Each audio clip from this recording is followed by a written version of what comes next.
Episode 86 of Outlander Cast is brought to you by Love Pop. To enter the 2018 Love Pop birthday sweepstakes for a chance to win 50 3D birthday cards, visit lovepop.com/OutlanderCast.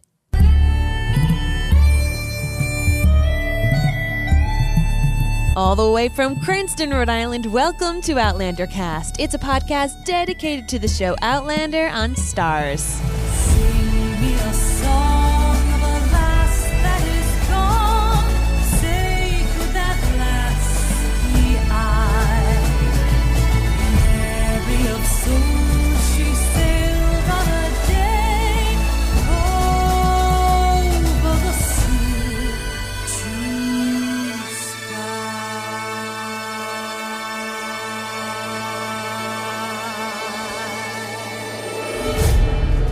Hello, everyone, and welcome. I'm your host, Mary Larson. My name is Blake, and I think I need to talk some Dougal Mackenzie. Amen. A little bit. I've had a chance to go back and watch some Outlander and reflect, and I'm actually even starting to read the first book of Outlander now. And So you're getting to know Dougal quite well now that you are officially reading Outlander. Right. Well, no, I'm only reading the first book. Well, that's why. That's yes. it. Okay, so let's just get that straight. Only the first book. You will not be spoiled. I will never compromise this podcast. But I've gotten a chance to get to know Dougal a little bit better here, and over time, I've kind of grown very scared of Dougal. Rightly so, my friend. And I think he is a character that is morally ambiguous, in the best case. I thought you were going to say ambitious. Ambitious. Ambitious is another one. Yeah. But I couldn't think of a better way to kind of celebrate this new love of Dougal Mackenzie that I have than to organize a interview with one Graham McTavish, who, of course, plays Dougal Mackenzie. Not only is Dougal such an interesting and exciting and thrilling and fearful character in Outlander, but Graham McTavish is just such an awesome actor, but also awesome human being. Very nice guy. So nice and so fun, and has an amazing assortment of projects that he has worked on, and he's a fan favorite for a reason. He is what the recipient of what I like to call the Benedict Cumberbatch effect. Tell me. One day, nobody knew Benedict Cumberbatch. Okay. Nobody knew him. And all of a sudden, the next day, household name. Yes. Graham McTavish, all of a sudden, he's in everything. Everywhere I look, he's in every movie. Yep. He's in every television show. Yes. And rightfully so. The guy's amazing. And I need to say something. I have seen so much of the work that he's done. Yep. And I didn't know it was the same person. Right. And it is very rare that I can say that. Blake can call someone out right away. For the most part. But I'll never forget when people were like, oh yeah, he was in The Hobbit. And I was like, what? I've watched that movie a million times because I'm a Lord of the Rings nerd. What are you talking about? Granted, he had on a lot of makeup and he was additional. A dwarf. He was a dwarf, a lot of different things. But still, I mean, so many of the things that he's done. So I'm really excited. I'm really excited for you guys to hear this and to jump on in. Yeah, and again, another entry into our amazing Gonlander series that we have on this show. I'm so proud of this series. I think it's great. So, in the meantime, my darling, what do you say we get into this wonderful interview that we did? Yeah. Let's do it.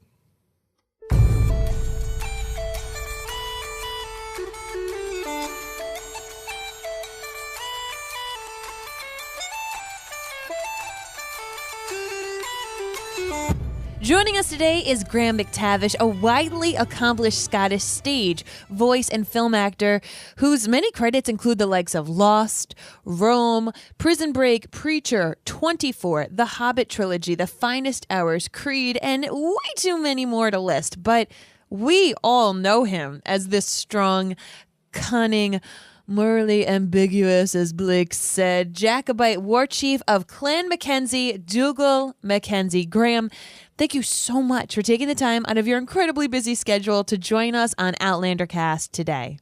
No, not at all. Not at all. Glad to be able to be here. How did you find out about Outlander, either the book or the show? What was your first way of hearing about this massive beast called Outlander? I was doing The Hobbit in New Zealand, and I can remember it pretty clearly, actually. I was in my trailer in my dwarf costume and makeup, and my manager rang me and said that there was a show that was going to be done that was set in the Highlands in the 18th century, Highlanders. Is this something that you'd be interested in? And I said, oh, yes, I would definitely be interested in that. I just imagined, I very clearly remember imagining what that experience would be like. Being in Scotland again, being close to people I've grown up with and worked with as a theatre actor, experiencing the landscape, telling that kind of a story. And I have to say that the reality was very close indeed to that imagining. And so they contacted my manager. There'd been interest in me prior to that for another show that Stars produced called Black Sails, and they were very keen on me being involved in that, but I was unavailable because of The Hobbit. And so I was sort of on their radar for other things. And then they set up a meeting with the director of the first 2 episodes, John Dahl, in London, with the producers. And I went in and I did what they call a chemistry read with Sam.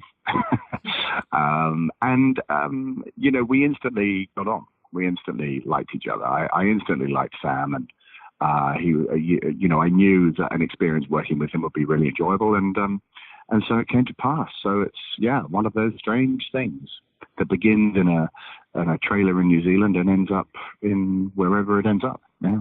What was that chemistry read like? I mean, for the layman, like idiots like me, like what exactly is a chemistry read? And do you remember like the script that you read? You basically you take a couple of scenes and you play them out. You play them out with each other, and you try them 2 or 3 different ways. And the scene that I'm pretty sure I did with Sam was the scene after I'd exposed his flogging scars in the Rent episode, where we're going around raising money. And we had the big argument that we ended up having in the show over, I think it was around a campfire. It was just the 2 of us. And we did that. And we did that 2 or 3 times. And I think I read a scene. It was the scene with Kat where I get her to drink from the river to tell the truth. And I read that with the casting director in the room.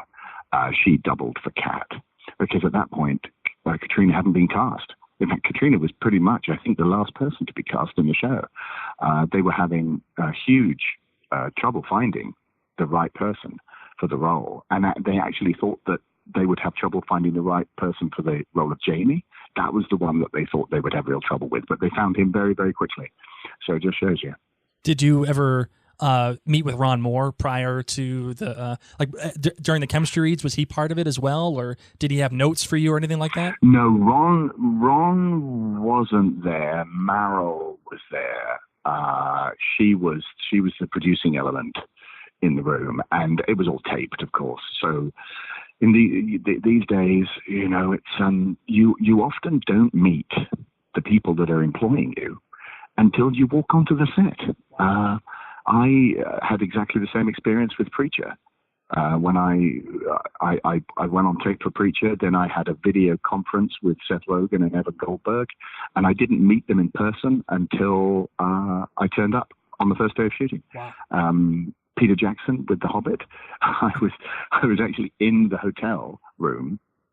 His wife and the other co-writer of The Hobbit, Philippa Boyens, were with me. We were doing the third meeting, the big third meeting, and Peter was ill, and he was in the bedroom of that hotel suite watching it remotely from there.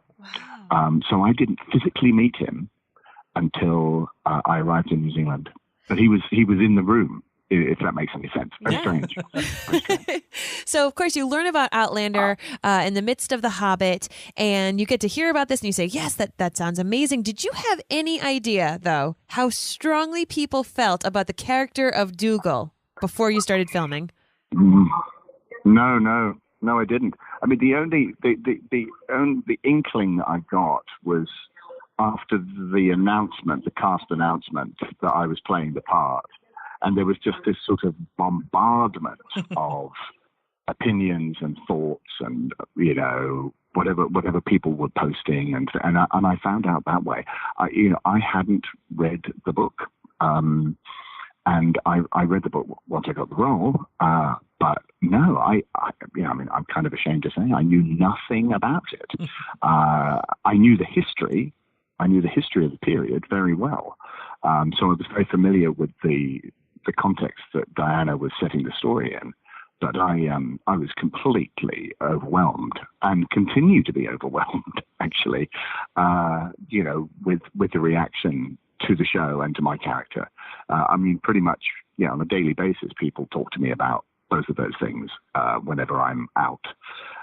It's the kind of show, and he's the kind of character that really gets people going. Yeah, they get very passionate about the whole thing. Yeah. So with that in mind, TV and movies, but I think largely television, I think it's filled with a bunch of characters who, for the most part, are either good or bad. But Dougal isn't necessarily either. So when it comes to this, does it make it easier or more difficult to play for you? It's more interesting, definitely more interesting to play that complexity. I mean, when you're given a character, I think I was very lucky to have that role. He's such an interesting guy. You can literally go from sort of cheering for him and then sort of booing him in the same episode. He has that duality about him, but I think it's a duality that is very human. Some of the circumstances that Dougal finds himself in are quite extreme by normal standards. But really that struggle between trying to do the right thing and giving in to your weaknesses and your vanity and whatever else may be going on are things that I think a lot of people can relate to. I don't think, the problem with characters that are just good and just bad is I think that that's not realistic to my mind. That the world isn't that straightforward. Some people are better than others, that's for sure. But everyone struggles with things in their lives to a greater or lesser extent. Dougal just happens to be somebody who plays it out on a big canvas, the canvas of that show, the canvas of that period of history, which is such a rich, landscape to be a part of. So no, it was very interesting to play that. Yeah. You talked about big canvases, and Dougal certainly plays hugely in Outlander and all those big canvases. But I would say that my favorite moment that you performed is the moment in Colum's death scene, and it was such a small scene. It was just you and Gary Lewis, and Dougal the character doesn't know that Colum is dead, but he tries to tell him all the things that he never could. But I remember you did this thing where you like banged your head, and I felt like that was so real and authentic. What does that scene, when you look back on it, what does that scene mean to you, and how does that represent Dougal in your eyes? Well, I think it was first of all, it was a great scene, beautifully written, really sensitive, I think, to the characters, both of the characters in that scene, to their relationship. It was the very last scene that Carrie and I both filmed. I'd already filmed my death scene, so this was the last day, and so it was very poignant from that point of view. But from a performance point of view, I think what resonates for me, and I think probably resonates for a lot of people, is the things that remain unsaid when you lose someone in your life. The things that you wish you'd said to them, the things that you'd wish you'd taken time to communicate. And I've lost both my parents now, and there are things that constant, especially with my father, growing up with a sort of a working class, quite tough Glaswegian father who fought in the war, and all that goes with that.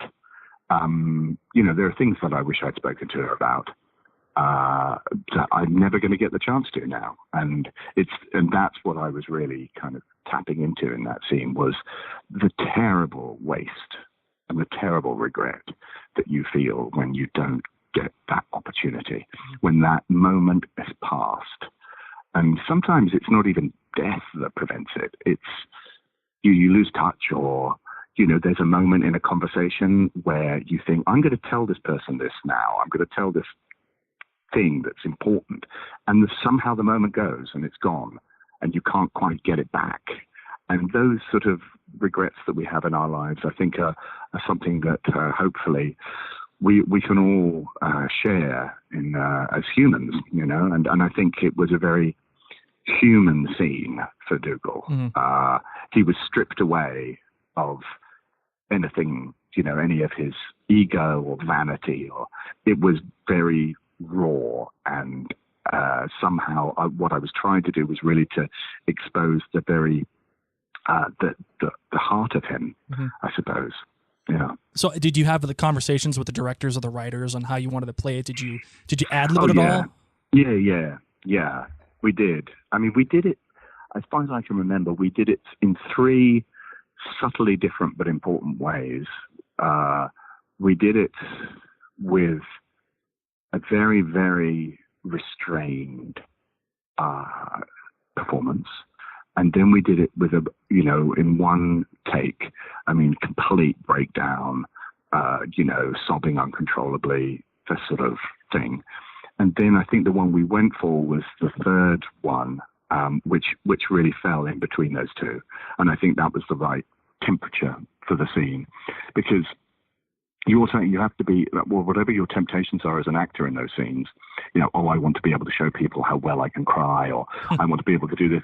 You have to be true to the character, and you have to think, what would he do? How would he cope with this? And he's not somebody given to, weeping uncontrollably, I don't think. He's somebody that would fight against it. But in that fight, you see his pain. So that's what I was aiming for. We're going to take a brief moment from our interview to tell you a bit more about today's sponsor.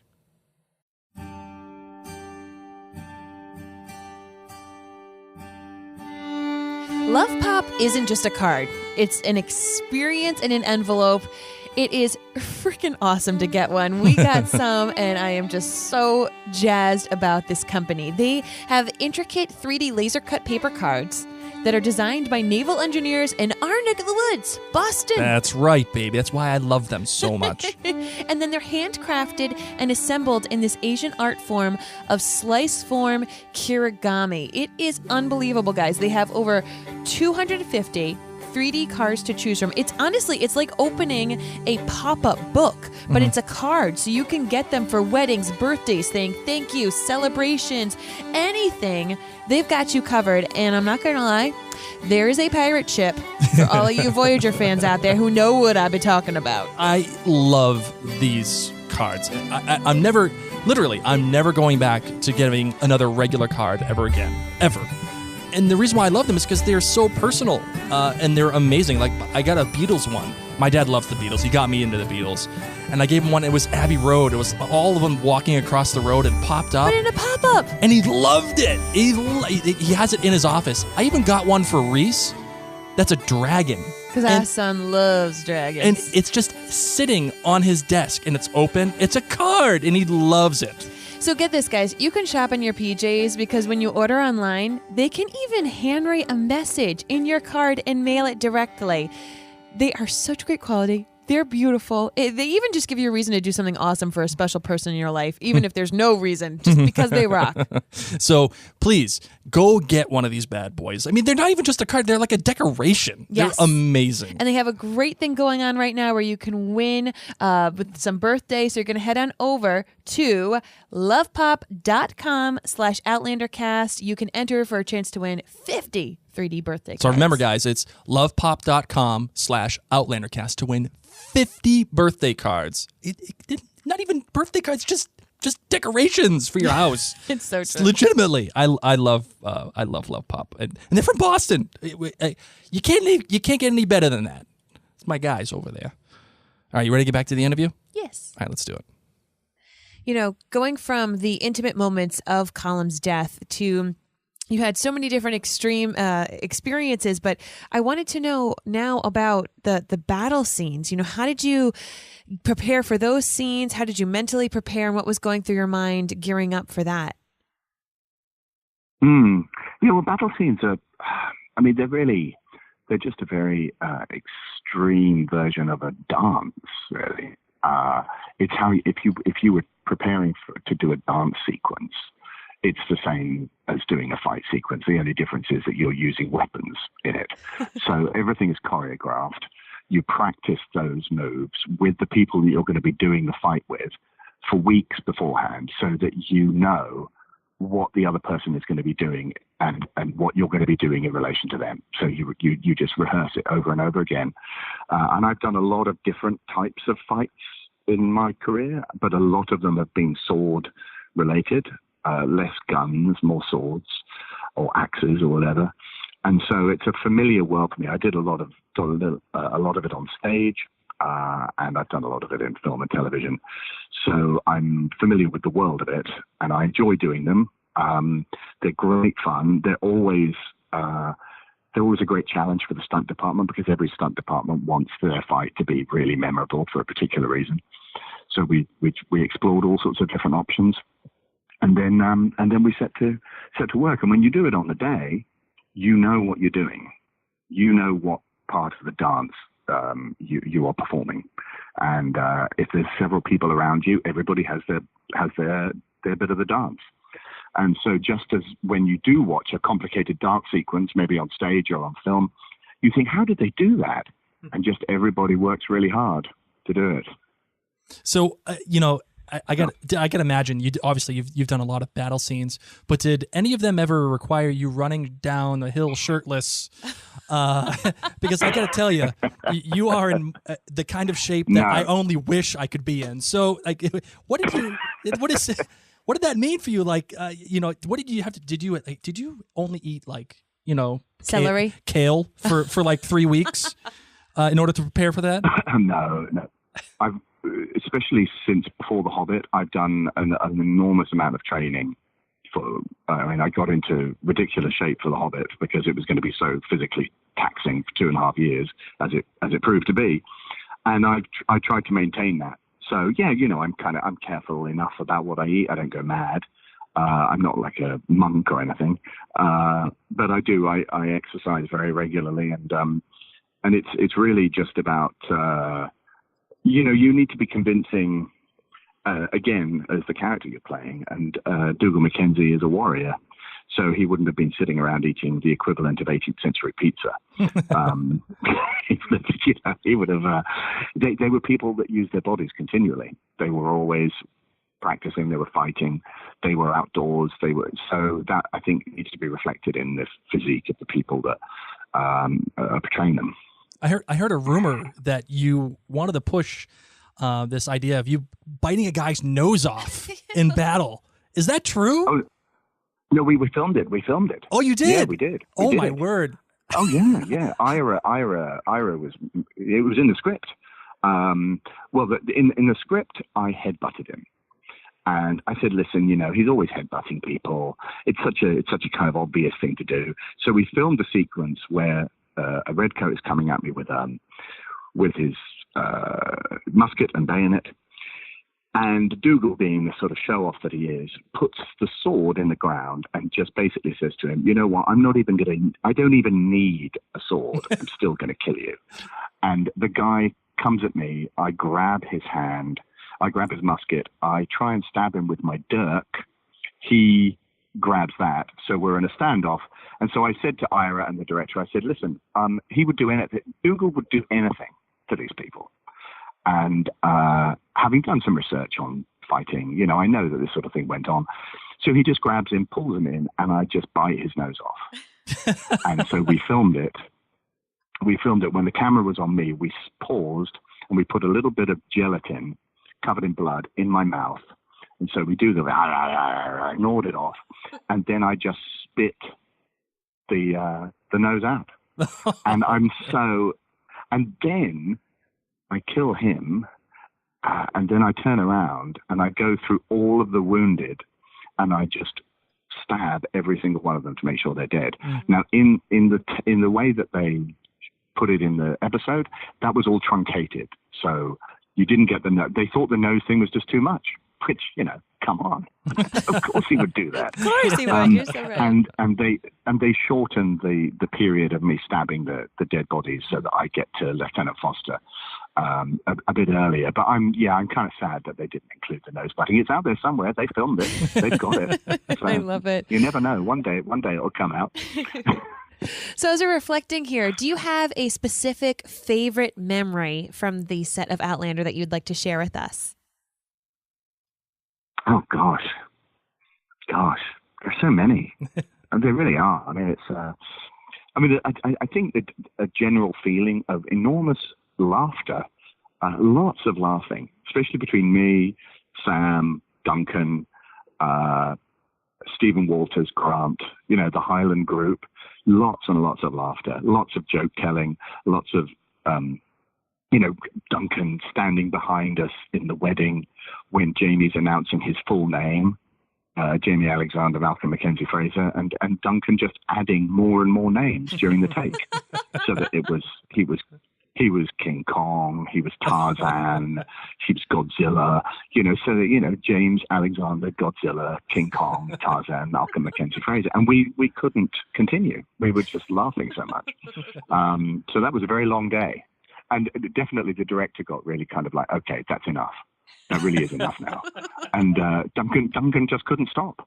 He just kept doing it very quietly under his breath. So, Optimus Prime, that was another one. Optimus Prime. It was, so that kind of thing. It was a lot of laughter. Yeah. So, in the past decade or so, you've had some roles in television's biggest shows. I mean, Lost. You played, by the way, a very convincing Russian diplomat on 24. Touche. That was amazing. Thank you for that. Thank you. You were in Rome, Prison Break, and now you're Outlander and Preacher. I mean, that's a pretty wide breadth of work. So where does Outlander rank in that list for you? Like the experiences? I know they're all different, but what is it? Where does that rank for you? Oh no, huge. It was huge. Yeah, I mean, Outlander was for many reasons. I mean, the role, the fact that I got to go back to Scotland and work for a long period, working with a lot of people I already knew, making some great friends. I mean, you make friends when you do a lot of these jobs, but they don't always last. And I've remained friends with all those guys and with Katrina since finishing. So it was a very, very enjoyable, intense experience. And I'll be lucky if I get another role that gives me all of those things again. You can do parts that are really enjoyable, but you don't necessarily stay in touch with everybody afterwards. But this was pretty unique. Yeah. You're talking about different roles, and your slate, of course, seems very full with projects. So are there specific roles that you kind of covet, and what kind of role would you write for yourself if you could? I mean,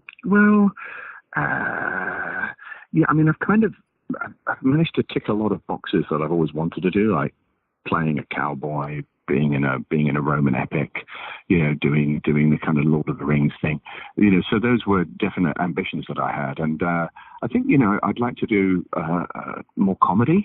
I don't get the opportunity to do that very much. And on stage, I've always wanted to play Macbeth. And I really hope that one day I will.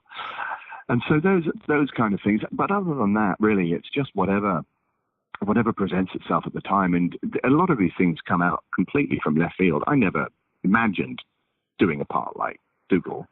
I didn't imagine that world being explored in the way that it was.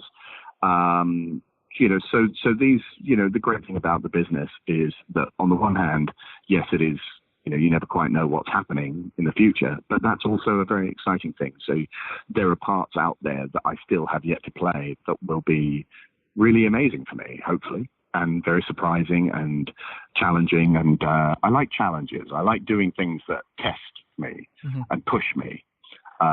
So those kind of things. I did a one-man show once, and that was a huge challenge, and one that was very, very difficult, but I'm so glad I did it. So, challenges. Anything that gives me a physical or performance-related challenge. Just from me being a fan of yours, I just want to say that if you could find a way to nose yourself into the Marvel universe, I think that would be amazing. I think you are a perfect fit. That's just one man's opinion. You never know. So are you trying to tell me that there's something brewing there? You never know. I'm just, you never know. No. I'm not saying nothing. No. All doors are open, is what you're saying. I'm not saying it. Yes, exactly. Thank you again so much, Graham, for coming on and chatting with Blake and I, and for letting the listeners of Outlander Cast get to hear all these great stories. Where can our listeners find you if they want to stay in touch with you and learn about your upcoming projects? Well, they can reach me through Twitter, Graham McTavish. They can reach me on Instagram, also Graham McTavish, and my official Facebook page, also Graham McTavish. Nice and easy, nothing too complicated. So yeah, that's where you'll find any news and any way of wanting to keep in touch with me. So there you have it. That wraps up our interview with Graham McTavish. What a wonderful guy. Just really kind and easygoing. And actually, he did this interview while he was waiting for a plane. So we apologize that it was a little short. There were so many more questions that, of course, we would have loved to ask him. He was amazing and kind. And I can't believe he's in the airport. He's like, one of the things that I edited out, he's like, somebody was trying to tell him, like, all right, get on the plane, buddy. He's like, yeah, okay, hold on one second. He's like, my phone's about to die, and we're like, we got this. Don't worry buddy. about it. The magic of the podcasting, still let it go. So, Graham, if you're listening to this, thank you. We know that you are juggling, and for everyone else, we hope you enjoyed it. Gave you a little bit of insight, a little bit of the humor. Right. I mean, it sounds like from everyone that we hear, just such a great group. I wish I could have just been a fly on the wall while they were filming Outlander, but I love that he would just thought this was a great experience to add to his several other amazing experiences. Right. You know what the funny thing is, too? He was in New Zealand at the time, and we're here, obviously, on the east coast of the United States, in Rhode Island. And all I wanted to do was just make Back to the Future jokes. I just wanted to say, like, did you get 1.21 gigawatts? Was it, going to 88 miles per hour? I just wanted to, just talk to him because he was in the future, technically. Gigawatts? I thought it was gigawatts. Gigawatts. You know what? Who knows? But yes, so just had a great time. And the Gonlander tradition now continues. Where we're going, we don't need roads. Sadly, people keep dying in Outlander, so we're just going to keep bringing you some Gonlanders. Another thing that I really loved about Graham, too, was that I kind of expected him to have that same voice and the same accent that he had as Dougal Mackenzie, but it's completely opposite. He's like this really well-spoken, very kind, very generous guy. You were expecting that you were going to interview Dougal. I really was. And again, my new love of Dougal Mackenzie he colored my experience a little bit here. I was a little intimidated. I'm not going to lie. The man's in great shape. He could probably reach through the phone and grab my neck and see. I just ring it. Right before interviewing him, I was geeking out about the pictures of him in The Hobbit, and I was like, I know. I can't believe I didn't notice it was him. So you had the frightening Dougal Mackenzie in your mind, and I was looking at a dwarf. So. Wow. Well, I don't think he'd be too happy with us right now. Why not? No, I'm saying that he does an extraordinary job, that he was able to put fear in you. That's true. And then here I was being like, wow, he's a dwarf climbing that mountain. So determined. So way to go, Graham. You have to very, very happy fans and all of our listeners. So thank you if you are listening. And thanks, listeners, for listening to the Gunlander interviews. All right, you ready to close out the show, my darling? bet. All right, let's do it.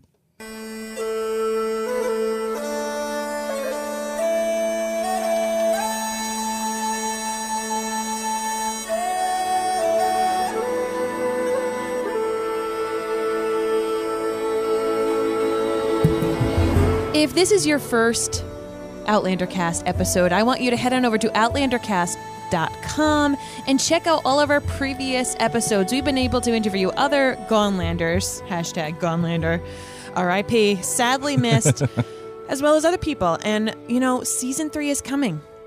It's like winter is coming, but season 3 is coming. It is coming so quickly. So I want to make sure that you are subscribed in your podcast app. I want you to keep your eyes on our Facebook page, our Instagram page, and better yet, come and join our clan. The Outlander Cast Clan Gathering is the best exclusive Facebook community for all Outlander fans, whether you are a show watcher or a book reader or both. Everyone is welcome. It is kind, it is loving, it is exciting, it is thrilling, and you are going to make friends from around the world. I've heard many people say it's literally the best group for Outlander they've ever been in. And I know I'm biased. I know that Mary and I created it. I know that it's our little baby, but I'm very proud of it, and I do want you to join and get in on this amazing conversation. Another thing that I want you to do is look out for the Outlander Cast blog, because we keep up with all the news, all the trailers, all that stuff. Anything Outlander related, it is on the blog. We have an extraordinary staff from around the world bringing you blog posts every single week. Every single week. Another thing you should look out for on the blog, too, is the fact that we have 13 personal questions with Graham McTavish that were not included in on this podcast. That's only available exclusively on the blog. So you're going to want to check that out as well as soon as you can. And Blake, if people are like, what? Blake is reading the books? Yes. How did they get in on that? I'm only reading the book. I'm reading Outlander, yes. the book. That is it. And I'm doing that because the patrons for our Patreon account made that possible. They donated enough money for us where I was able to read the book and get an experience. And if you want to hear my thoughts on the book in a chapter-by-chapter analysis, I just did The Garrison Commander. I'm very proud of it. It was 36 minutes long, that episode. I couldn't believe it. Usually they're only about 15, but because I loved that chapter so much, it was crazy.